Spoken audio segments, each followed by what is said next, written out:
can smile today.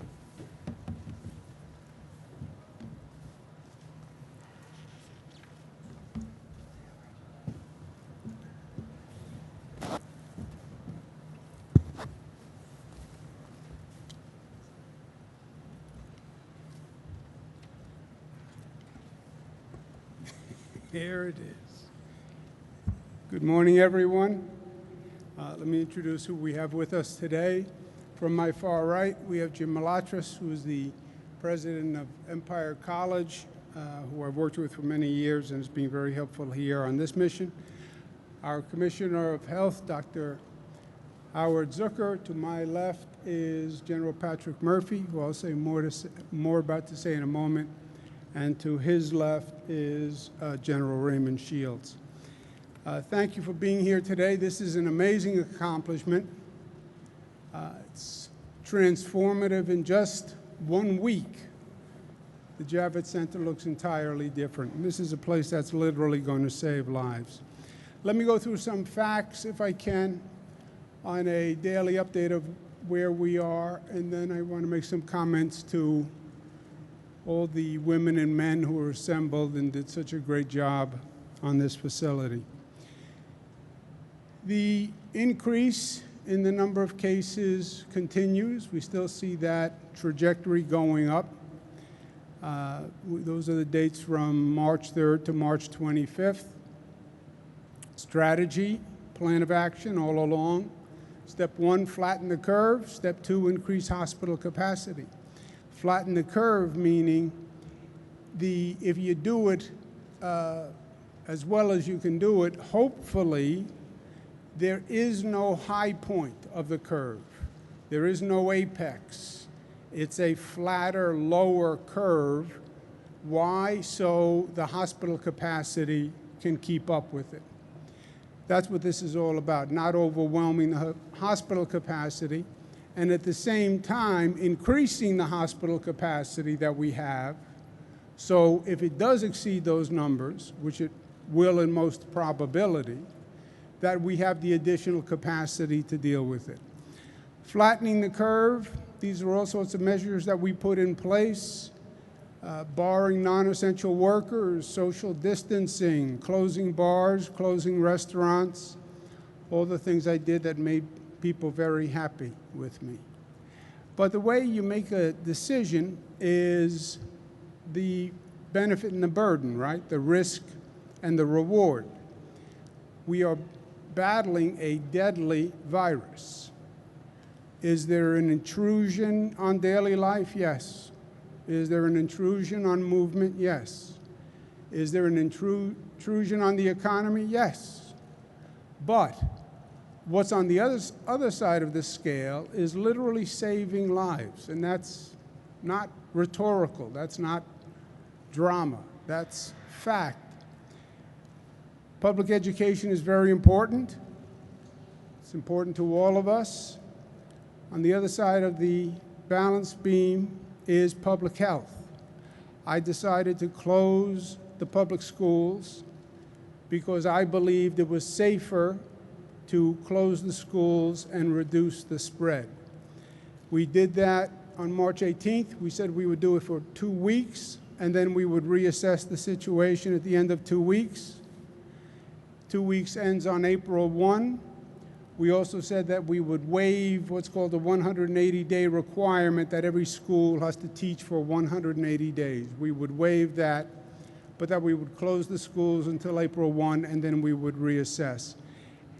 Also, we said that every school district, before it closes, had to come up with plans to continue functions that they were doing, because school districts do more than just educate. They provide child care for essential workers, they provide schools, they provide meals in the schools. So everything that they were doing, they had to come up with a plan to mitigate the consequence of their closing, including distance learning for their students. I have to reassess because April 1 is just in a couple of days, and I believe the schools should remain closed. I don't do this joyfully, but I think when you look at where we are and you look at the number of cases still increasing it only makes sense to keep the schools closed. They have to continue the programs they're doing. They have to continue the child care, continue the meals, continue the distance learning programs. I'll continue the waiver on what's called the 180-day mandate that they have to be in operation. But we're going to close the schools for another 2 weeks, and then we'll reassess at that point, and that is statewide. At the same time, we're working to increase hospital capacity. What is the possible apex of the curve? It changes a little bit depending on the data day to day, but now we're looking at about 21 days for a possible apex. So we want to do everything we can to be ready for that increased capacity that could hit us in 21 days and ramp up the hospital capacity. We are doing everything we can. We're doing things that have never been done before. We're doing things that when we put them on the table, people thought they were impossible. But we are now doing the impossible, as you know well here with what you did over the past week. All hospitals have to increase their capacity by 50%. We're asking hospitals to try to increase their capacity 100% because we need that many beds. We're also looking at converting dorms. We're looking at converting hotels. We've been gathering equipment from everywhere we can, PPE equipment. Most important piece of equipment for us are ventilators. And we're shopping literally around the globe to put it all in place. We're creating a stockpile of this equipment so that when and if the apex hits, we can deploy equipment from the stockpile to whatever region of the state or whatever hospital needs it. So we collect it, we hold it, as a hospital needs it, a region needs it, then we deploy it. The N95 masks, surgical masks, examination gloves, protective gowns, coveralls, and most importantly, the ventilators. Why ventilators? Because this is a respiratory illness. People need ventilators who come in for acute care, and the people are on ventilators much longer than most patients are on ventilators. Most people are on a ventilator for 2, 3, 4 days. These COVID patients can come in and need a ventilator for up to 20 days. So you see why that need for ventilators is so important.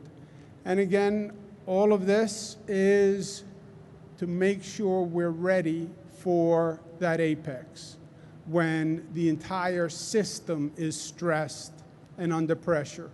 And that's what we're working on. For the hospital capacity at the quote-unquote apex, we need 140,000 beds. We have 53,000 beds. That's why we're scrambling, and that's why we're asking you to do as much work as you're doing. We need 40,000 ICU beds. The ICU beds are the intensive care unit beds. They have ventilators. We have, when we started, 3,000 ICU beds with 3,000 ventilators. So you see how monumental the task, how monumental the mountain that we have to climb.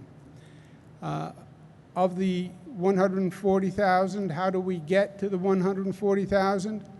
As I said, all hospitals increase by 50%. Some hospitals will increase 100%. They're going to get the Gold Star Hospital Award. I don't know exactly what that means, but we'll figure it out later. FEMA and the Army Corps and the National Guard have been working to put up these emergency hospitals. So far, we have planned for 4, the one we're in today at the Javits Center, one in Westchester County Center, one at Stony Brook, and one at Old Westbury. That would be 4,000 additional units. They are all underway as we speak, not as far along as your good work at Javits, but they are on their way. Again, with all of these beds, we still have a shortfall, so we're going to go to Plan B. What's Plan B? We're going to seek to build another 4 temporary emergency hospitals, which would get us another 4,000 beds. And we just have been scouting sites for a few days.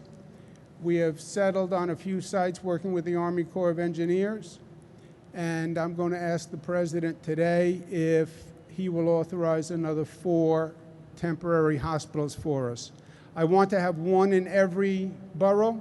I want to have 1 for the Bronx, Queens, Manhattan, Staten Island, Brooklyn, 1 for Nassau, 1 for Suffolk, 1 for Westchester, so everybody knows downstate, which is where the essence of the density is right now, that everyone equally is being helped and is being protected. We looked at a site in the Bronx at the New York Expo Center. It's a 90,000 square foot site. Seeing what we did here, we think it would work very well. And again, the Army Corps of Engineers has worked with us and looked at all these sites and thinks that these sites work. 1 in Queens at the Aqueduct Racetrack site, 100,000 square feet there. 1 in Brooklyn, what's called the Brooklyn Cruise Terminal. It's owned by the Port Authority, but it's a wide open space. We can convert it very easily, 182,000 square feet. And in Staten Island, the College of Staten Island, which is a CUNY facility, 77,000 square feet. Again, inside can be converted. It has power. It has climate control, et cetera. We would do the same thing that we've done here successfully, so we know it works, we know it's feasible. Building the interior space, we have exterior space that we could put up a temporary tent for supplies, equipment, et cetera. That would give us coverage all across the downstate area with proximate facilities to every location downstate. And frankly, is the best plan that we can put together and execute in this timeline. We also have, beyond the next phase of temporary hospitals, if the White House grants that request, we have the Navy ship Comfort coming up that is going to be on its way soon. It's going to be right here in New York Harbor. It is a massive facility in and of itself, 1,000 beds, 1,200 medical personnel, 12 operating rooms. It has a pharmacy, it has a laboratory, and it should be here on Monday. So that will also help us in this quest. And then we're looking at dormitories and converting dormitories downstate. We're looking at City College dormitories, Queens College. We have the dormitories because the colleges are closed and the students have left, so we actually have dormitories that we can convert. We're also looking at hotels and nursing homes. We're looking at the Marriott Brooklyn Bridge Hotel and a nursing home called Brooklyn Center. So as you can see, we're looking far and wide, very creative, aggressive, and finding all the space that we can possibly find and converting it to be ready in case we have that overflow capacity.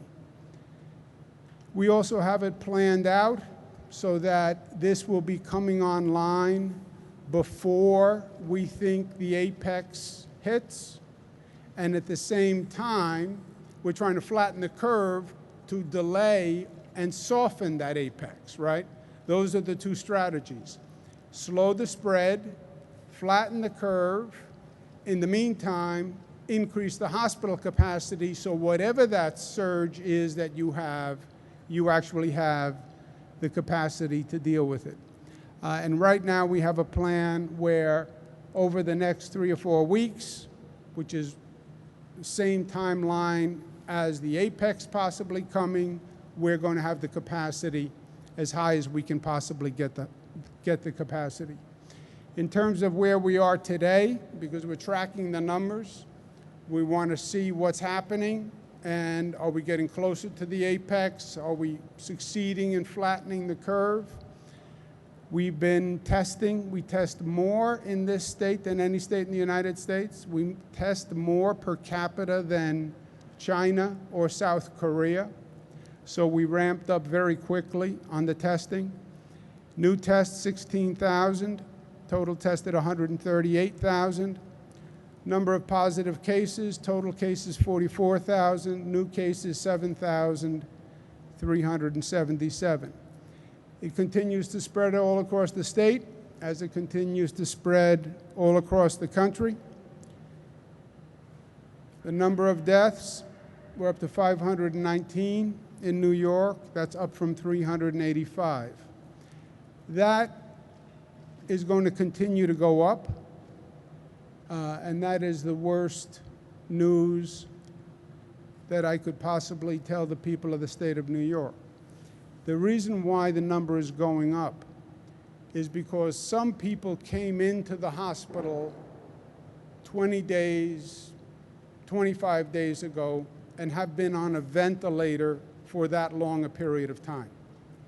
The longer you are on a ventilator, the less likely you're going to come off that ventilator. And that's not just true with this virus. That's true with every illness. When somebody's on that ventilator for a prolonged period of time, the outcome is usually not good. So we're seeing a significant increase in deaths because the length of time people are on the ventilator is increasing, and the more it increases, the higher the level of deaths will increase. And again, we expect that to continue to increase. It's bad news, it's tragic news, it's the worst news, but it is not unexpected news either.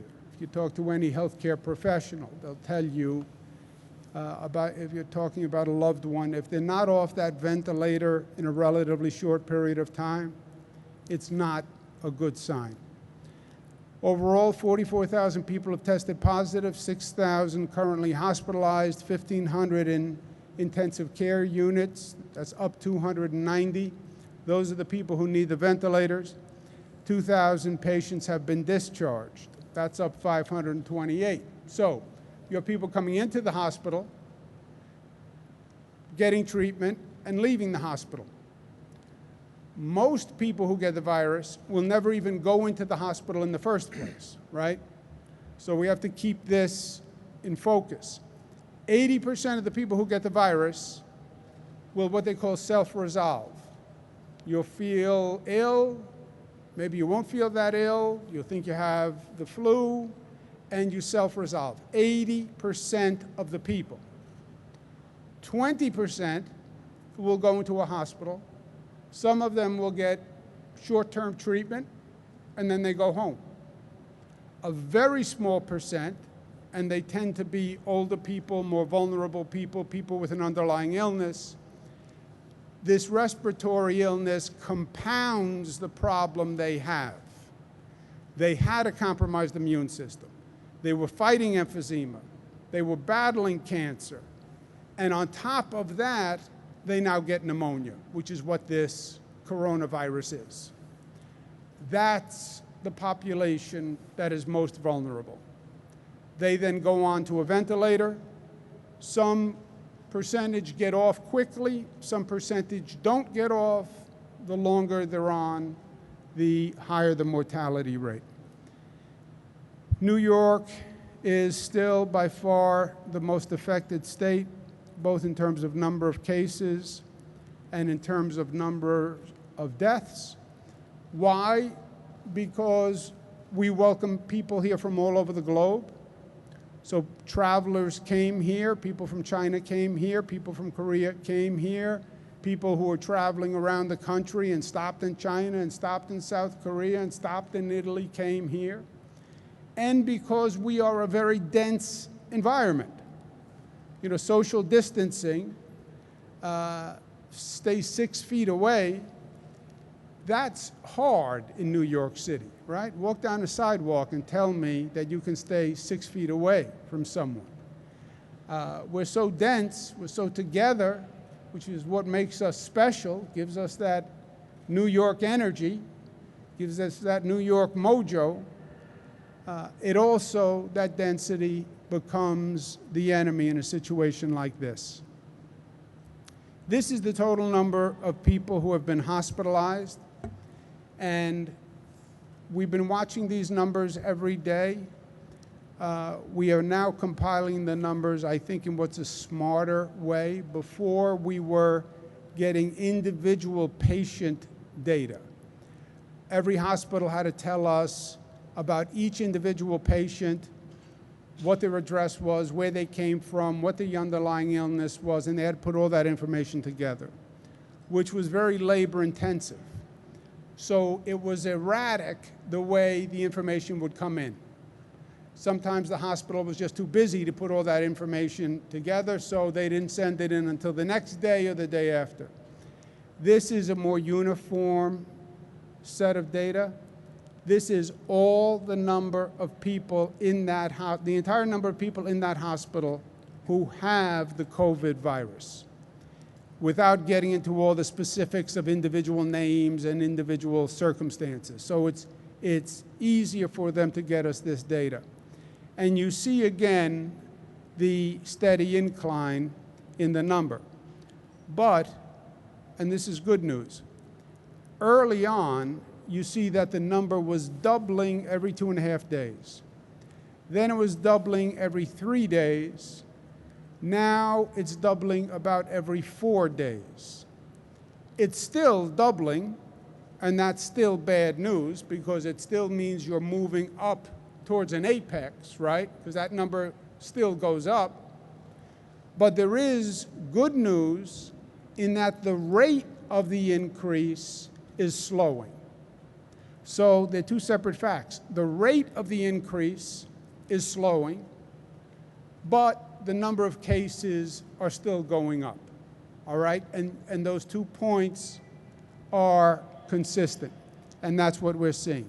We want to see the rate slowing, and then we want to see the number of actual cases coming down or flattening. That's the flattening of the curve.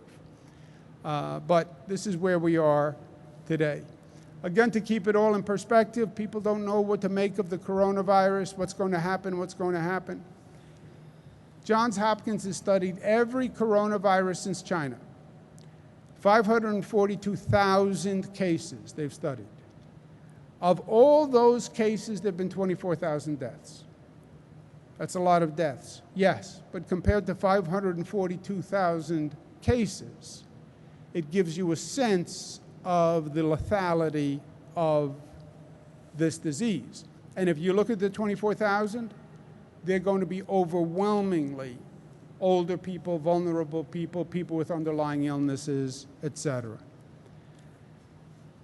The amount of support that we have gotten from New Yorkers in the midst of this crisis is just extraordinary. I am a born and bred New Yorker. If you can't tell my Queens accent, I can tell your Bronx accent and your Brooklyn accent and your Manhattan accent and your Staten Island accent. But New Yorkers never cease to amaze me, how big their heart is. You know, they talk about how New Yorkers are tough. Yeah, you know, we're tough. To live in a place like this, you have to be tough. But as tough as we are is as loving as we are, and is as big as our heart is. And when someone needs something, there's no place I'd rather be than New York. And the number of people who are volunteering, who are coming forward, we put out a call for additional medical personnel because we have to staff all these additional beds. We put out a call, 62,000 volunteers. The number went up 10,000 in one day. How beautiful is that? These are people who are retired, who did their duty, who could just sit at home, but they are coming forward. Same thing, we asked for mental health professionals who could provide mental health services electronically, over the telephone, through Skype, etc. Many people are dealing with mental health issues. This is a stressful, taxing situation on everyone, on everyone. And isolation at home. You are home, you're home alone, day after day after day. That is a stressful situation. You don't know what's going on, you're afraid to go out, you're isolated with your family. That's a stressful situation.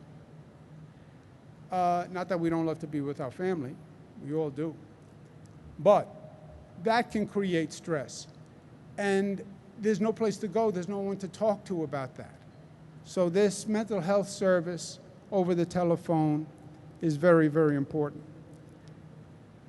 I want to speak to the most important people in the room for a moment, who are the people who are responsible for this great construction behind me. First, I'd like to introduce General Patrick Murphy, who's to my left.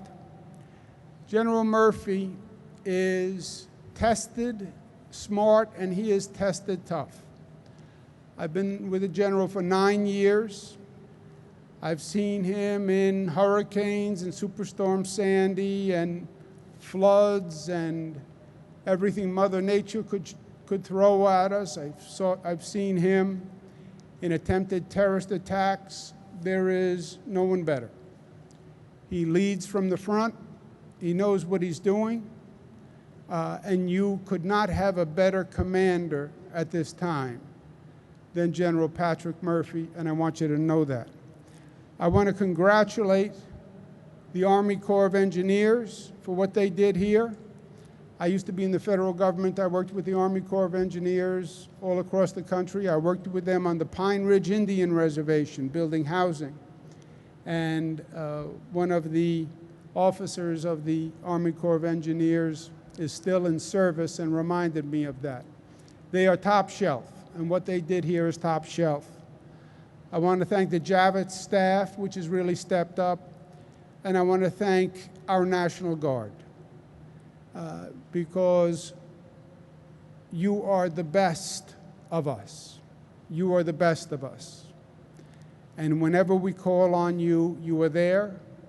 And what you did in this facility in 1 week, creating a hospital, is just incredible.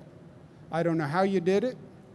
Now, you did such a good job that I'm asking for 4 more from the president. That's the downside of being as good as you are at what you did. But what you did is really incredible. And I want to make 2 points to you. And I want to make 2 promises to you. This is a different beast that we're dealing with. This is an invisible beast. It is an insidious beast. This is not going to be a short deployment. This is not going to be that you go out there for a few days, we work hard, and we go home. This is going to be weeks and weeks and weeks. This is going to be a long day. And it's going to be a hard day, and it's going to be an ugly day, and it's going to be a sad day. This is a rescue mission that you're on. The mission is to save lives. That's what you're doing. The rescue mission is to save lives. And as hard as we work, we're not going to be able to save everyone. And what's even more cruel is this enemy doesn't attack the strongest of us. It attacks the weakest of us. It attacks our most vulnerable, which makes it even worse in many ways. Because these are the people that every instinct tells us we're supposed to protect. These are our parents and our grandparents. These are our aunts, our uncles. These are a relative who is sick. And every instinct says, protect them, help them, because they need us. And those are the exact people that this enemy attacks. Every time I've called out the National Guard, I've said the same thing to you. I promise you, I will not ask you to do anything that I will not do myself, and I'll never ask you to go anywhere that I won't go myself. And the same is true here. We're going to do this, and we're going to do this together. My second point is, you are living a moment in history. This is going to be one of those moments they're going to write about and they're going to talk about for generations. This is a moment that is going to change this nation. This is a moment that forges character, forges people, changes people, make them stronger, make them weaker, but this is a moment that will change character. And 10 years from now, you'll be talking about today to your children or your grandchildren, and you will shed a tear because you will remember the lives lost. And you'll remember the faces, and you'll remember the names, and you'll remember how hard we worked and that we still lost loved ones. And you'll shed a tear, and you should, because it will be sad. But you will also be proud. You'll be proud of what you did. You'll be proud that you showed up. You showed up when other people played it safe. You had the courage to show up, and you had the skill and the professionalism to make a difference and save lives. That's what you will have done. And at the end of the day, nobody can ask anything more from you. That is your duty, to do what you can when you can. And you will have shown skill and courage and talent. You'll be there with your mind. You'll be there with your heart. And you'll serve with honor. And that will give you pride, and you should be proud. I know that I am proud of you. And every time the National Guard has been called out, they have made every New Yorker proud. And I am proud to be with you yet again. And I'm proud to fight this fight with you. And I bring you thanks from all New Yorkers who are just so appreciative of the sacrifice that you are making, the skill that you're bringing, the talent that you're bringing, and you give many New Yorkers confidence. So I say, my friends, that we go out there today and we kick coronavirus ass. That's what I say. And we're going to save lives, and New York is going to thank you. God bless each and every one of you.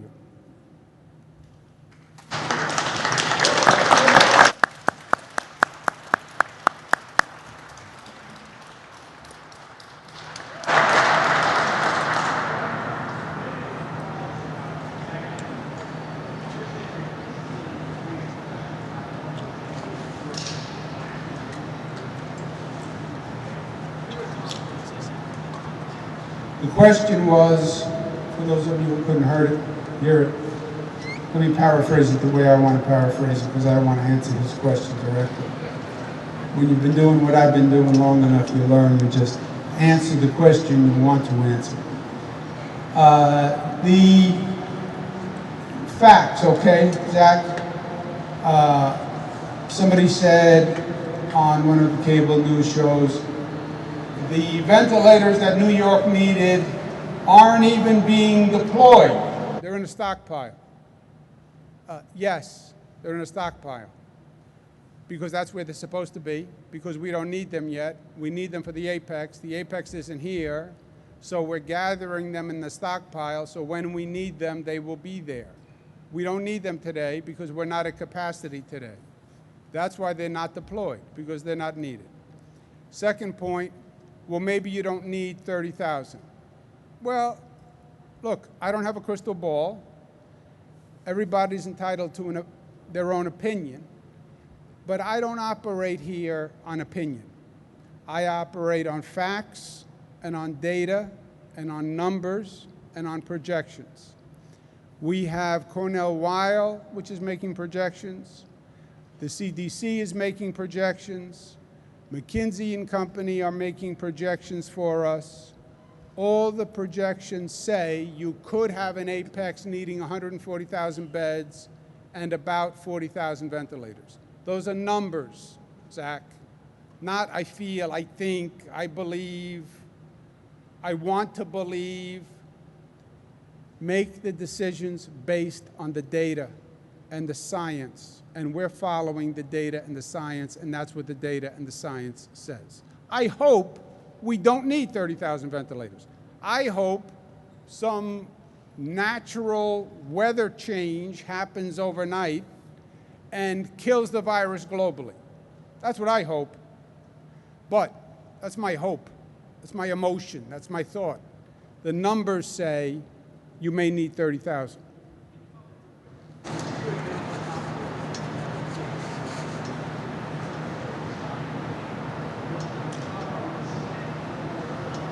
You will see, as these numbers increase, you'll see hospitals reaching capacity. You'll see, if the numbers continue to increase, hospitals over capacity. That's this whole planning exercise. That's why we just are building a 1,000-bed facility here. That's why we're building 3 other 1,000-bed facilities. That's why I'm asking the president for another 4,000-bed facility, because those hospitals will reach capacity. So to be alarmed, well, the hospital is reaching capacity. Yeah, that's what we've been saying. That's what we've been planning for. That's why we're here.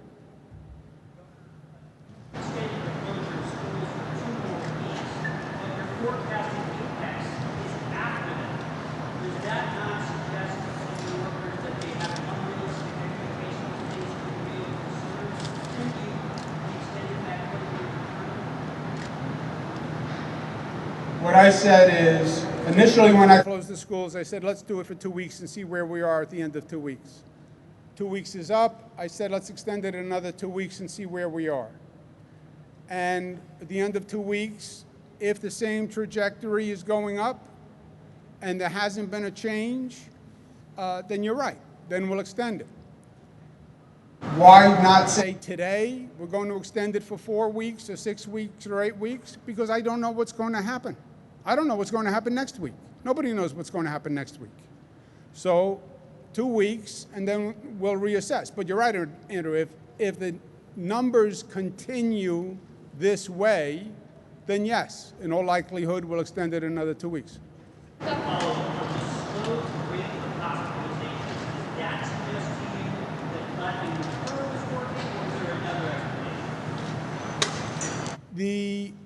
I'll ask Dr. Zucker, but look, flatten the curve, there's only 2 things you can do, right? Life is options. 1, social distancing, which we have taken as dramatic an action as anyone anywhere. 2, testing to find the positive, isolate the positive, stop the spread. We're doing more testing than any place in the country, and per capita more than any place in the globe. So we're doing everything we can. Is that why the curve is slowing, or the doubling is slowing? I would think there's a correlation. I don't think it's a coincidence. And the rate of doubling is slowing, and that's the good news, but the curve is still going up. Doctor, do you want to add anything on that? I concur with what the governor is saying. There's a lot of different factors that can be involved in this. Obviously, the social distancing is, I believe, working, and the virus is not spreading to more individuals as well, it's spreading, but it's not ending up where the numbers of hospitalizations keep rising in a doubling rate as it was earlier. So I think that we'll have a better answer to this probably in a couple more days when we see the trend.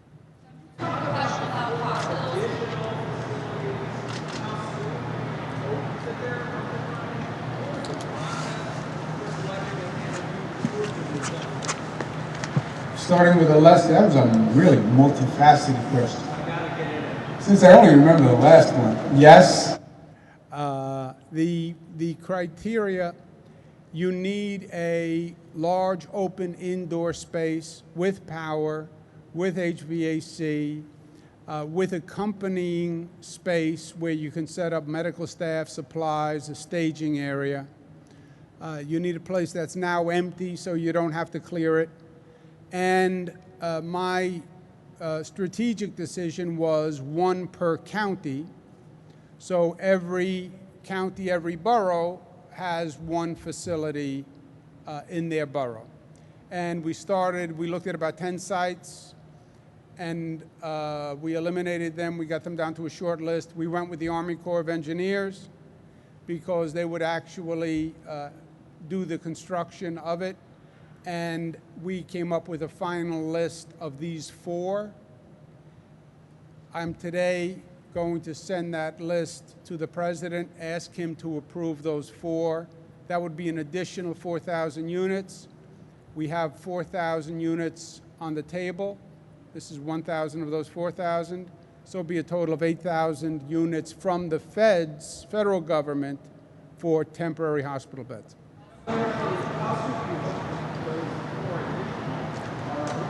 Well, the first step is the approval. So we need the approval first, and then the timeline to get them constructed is somewhere in the neighborhood of 10 days. But the first question is the approval. That's up to the president. Hospitals have been deciding, and you're limiting the number of visitors that can come into their hospitals, and that policy is taking price of building people over.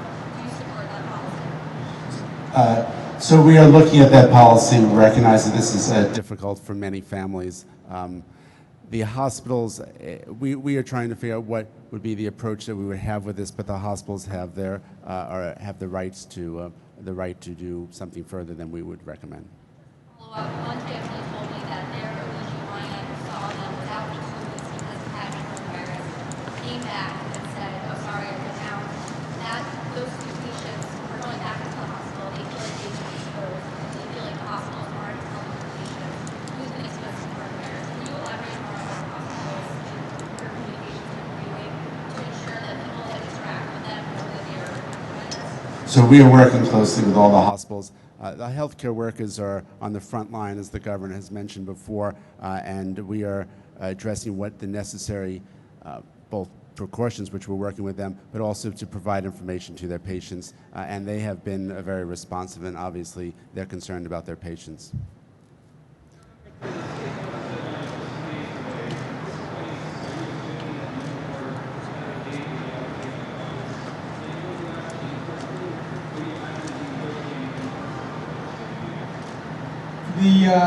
Yes. I do the budget and discussions with the legislative leaders.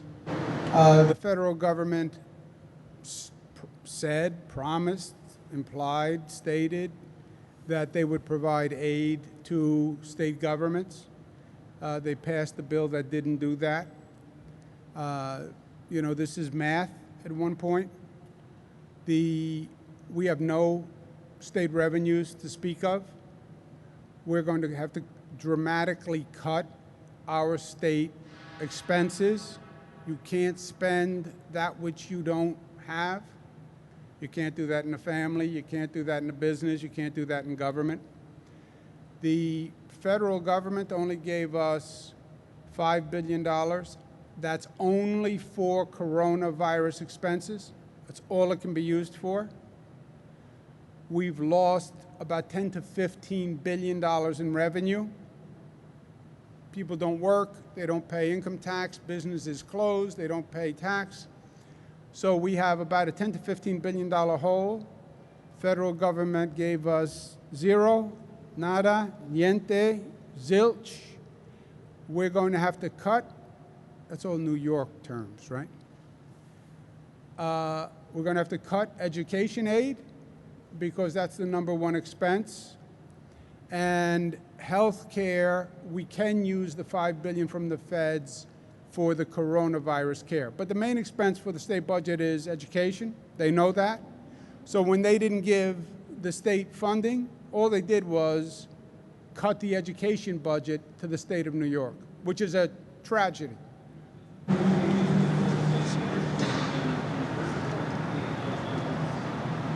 I do both with them.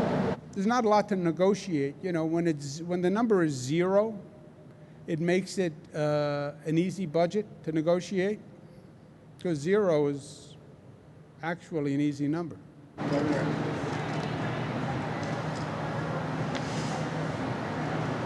Executive Order 4, I'm sorry. To freeze rents, we have said there would be no evictions for, there can be no evictions based on rent for 90 days. So if you don't pay rent for 90 days, you cannot be evicted. Have you considered closing down construction sites, because a lot of these workers are working in close proximity, they may not have protective gear, and you know, it doesn't seem like it's something necessary unless it's a utility doing emergency repairs. yeah, that's exactly what We did yesterday. The question was closing down construction sites. We're closing down non-essential construction sites. Some construction is essential, right, to keep the place running. But non-essential construction is going to be stopped. Consider non-essential. we have A a list. I can get it to you later if you'd like.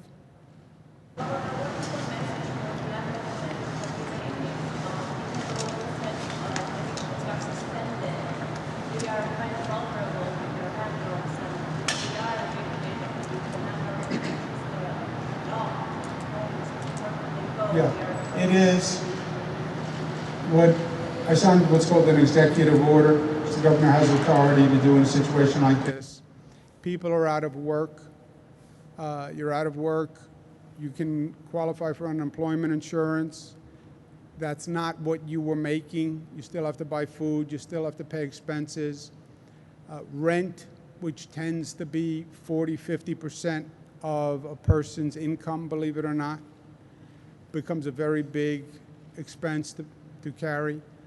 I signed an executive order saying for the next 3 months, a landlord by law cannot evict a tenant for non-payment of rent. So if you can't pay the rent, that's an understandable circumstance. We said 90 days because we don't know how long this is going to go on. We could always revisit it. But for now, for 90 days, by law, the landlord cannot evict you. All right, let's go to work, guys. Thank you all very much. Let's give them a big round of applause for what they've done and what they're doing.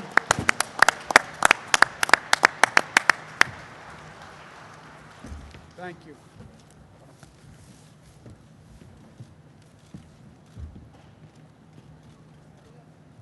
Taking my coffee. You just gonna sit there like that? I'll see you guys. Thank you.